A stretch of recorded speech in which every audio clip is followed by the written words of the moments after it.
Olá, pessoal. Bom dia, boa tarde, boa noite, boa madrugada.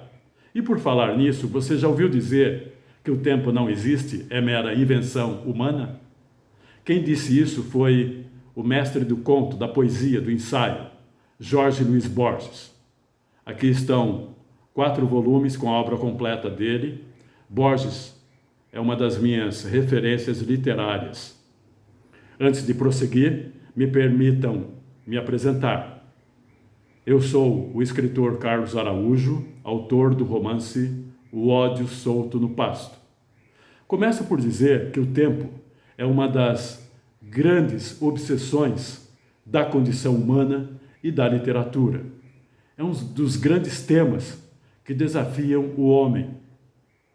Muito se tem estudado sobre o tempo, muitas teorias, nenhuma conclusiva, até porque uma teoria supera a outra, algumas desdizem outras, e até uma conclusão, acredito que jamais haverá uma conclusão sobre o tempo. É por isso que ele é tão fantástico como tema, tão fascinante. O tempo, na ordem de outros temas que são bases da literatura e da vida, ele se coloca ao lado, em equiparação, com outros grandes temas como o espaço, o amor, a guerra, o poder, a morte. E em torno desses 6 temas, como pilares temáticos da vida e da condição humana, das relações humanas e de poder, pairam outros temas que gravitam em torno. Cito 3 deles como exemplo. A dor. A dor está presente nestes 6 pilares temáticos. A ambição também está presente nesses 3 pilares temáticos. A felicidade, não. A felicidade está presente no tempo, no espaço, no amor, mas jamais na guerra, no poder, na morte, muito menos. A não ser na ficção. Recordo um título, A Morte Feliz, de Albert Camus, mas a ficção tem um desconto de fazer de tudo possível, de toda contradição, matéria de literatura, de contação de histórias. O tempo na religião. Borges trata esse tema também no aspecto religioso, ao apresentar a figura de Deus como um dos símbolos da eternidade. Borges escreveu um ensaio fabuloso chamado História da Eternidade, em que ele relaciona a eternidade com os aspectos religiosos e outros aspectos.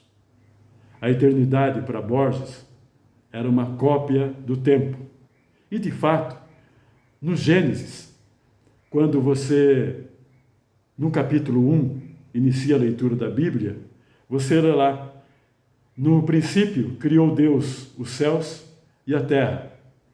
Aí está a presença do tempo, no princípio. Quando é esse princípio? Isso evoca a palavra eternidade. Não há princípio e nem fim na ideia de eternidade. O tempo também se manifesta em outros aspectos. No aspecto metafísico, filosófico, físico e matemático. Recordo, nos bancos escolares, quando a gente tinha que resolver problemas do tipo: um corpo percorre uma distância entre A e B numa velocidade x. Em quanto tempo esse corpo percorrerá essa distância? E você tinha que calcular. O tempo já é um problema que nos persegue desde os bancos escolares. Aliás, desde o nascimento. quando começamos a contar as nossas idades. Existe também o tempo psicológico, o tempo cronológico, o tempo narrativo. E aí é onde eu quero chegar, no tempo narrativo, que se manifesta como o tempo cronológico, por exemplo, contando uma história com começo, meio e fim. Como o tempo psicológico, por exemplo, contando uma história baseada em memórias do ou dos personagens, memórias que não são definidas em épocas precisas. Isso é possível. Existe também um tempo metafísico na literatura, na narrativa literária, quando não existe nem tempo cronológico, nem tempo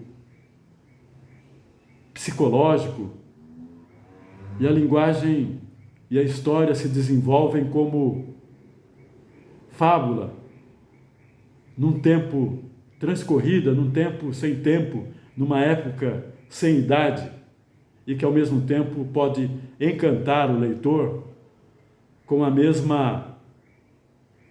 mesmo fascínio de uma história tradicional. Não é à toa que a literatura tem exemplos clássicos de histórias que têm o tempo como motivação central ou ponto de partida. Recordo Em Busca do Tempo Perdido, de Marcel Proust. Recordo O Tempo e o Vento, de Érico Veríssimo. Recordo Tempo para Amar e Tempo para Morrer, de Éric Maria Remarque. São romances fabulosos. Recordo também um livro filosófico clássico, importante, chamado Ser e Tempo, de Martin Heidegger. A literatura oferece um outro desafio em relação ao tempo. Como contar a história? Uma história no tempo presente ou no tempo tradicional, passado, a história que aconteceu, usando o verbo no passado, ou no tempo presente, usando o verbo no presente, como que produz o efeito de uma câmera em tempo real, descrevendo os acontecimentos. Isso é possível também. E é possível mesclar os dois tempos. Aí, nesse caso, é criada uma confusão temporal que pode traduzir a realidade. E aí o autor talvez tenha tido a ideia, a intenção, justamente, de produzir essa confusão, que é uma confusão que a gente encontra na nossa realidade. O tempo de alguém, por exemplo, muita gente, aliás, que acorda pela manhã, trabalha o dia inteiro e à noite vai para a escola, para a faculdade. Esse tempo costuma ser muito acelerado. Em contrapartida, outras pessoas têm tempos mais desacelerados, dependendo do menor volume de atividades. Muita atividade nos dá a impressão de que o tempo passa rápido. Pouca atividade dá a impressão de que o tempo passa numa velocidade mais vagarosa. Eu acabo de ler, inclusive, sobre isso, um conto magistral do francês Jean-Paul Sartre, que tem o tempo também como matéria de ambientação da história. Conta a história de 3 jovens que são condenados à morte numa cenário de uma guerra civil. Eles são presos pelo inimigo, condenados à morte, e o conto descreve a última noite deles antes do fim. Eles serão fuzilados no paredão no dia seguinte. O muro, o título, tem a ver com o paredão onde eles serão fuzilados. E a descrição desse tempo de espera é o fascínio do conto, os delírios que eles vão sentindo. E existe uma comparação lá. Não queira, que nos leva a pensar, não queira imaginar a passagem do tempo numa festa com a passagem do tempo numa situação limite como essa, de alguém que vai se encontrar, tem um encontro marcado com a morte, programada para um tempo próximo, como é o caso dessa história. Imagine outra história real, uma história de sequestro, por exemplo.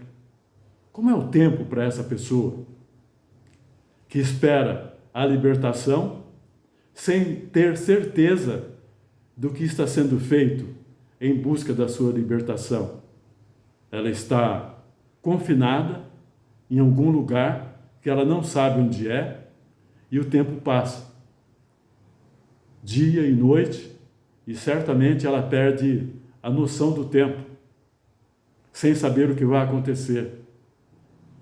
É o que eu poderia chamar de tempo desesperado. São expressões de tempo, expressões de limite, que também dialogam com os limites da condição humana, e a literatura trata muito disso em muitas histórias. Eu queria lembrar outro ponto em relação ao tempo, que é se o tempo é diferente entre as pessoas, porque as pessoas são diferentes e têm atividades diferentes, que levam a diferentes sensações da passagem do tempo. Por que então o tempo, dizem que o tempo é compartilhado? Eu imagino que ele é compartilhado no tempo histórico.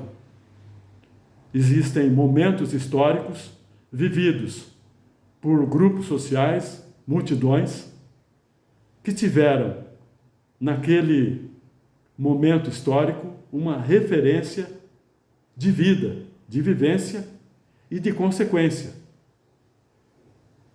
Como numa revolução, num ataque terrorista.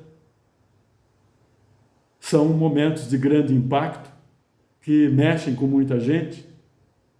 Na morte de um grande ídolo. Você se lembra, e eu me lembro também, do dia da morte do piloto Ayrton Senna. Eu lembro o que eu estava fazendo nesse momento. Você se lembra do dia do ataque às Torres Gêmeas? Você se lembra do 7 de outubro de 2023 também. São momentos e personagens que tiveram impacto na história e que movimentaram emoções coletivas. E nesses exemplos, o tempo é compartilhado por muita gente. Eu quero agradecer a você, se você continuou até aqui. Muito obrigado mesmo. E peço a você, se você gostou desse vídeo, se você pensou comigo até agora, para você dar o seu joinha no vídeo, para você compartilhar, comentar aqui no espaço dos comentários e comentar com pessoas também e falar sobre o canal Pense Comigo, para me ajudar a divulgar e continuar convidando você a pensar comigo sobre estes e vários temas e também sobre histórias contadas aqui. Até a próxima. E por falar nisso, é noite. Está garoando lá fora. Está chovendo. A chuva também faz parte do tempo. Chove lá fora. Adoro chuva, acredito que você também.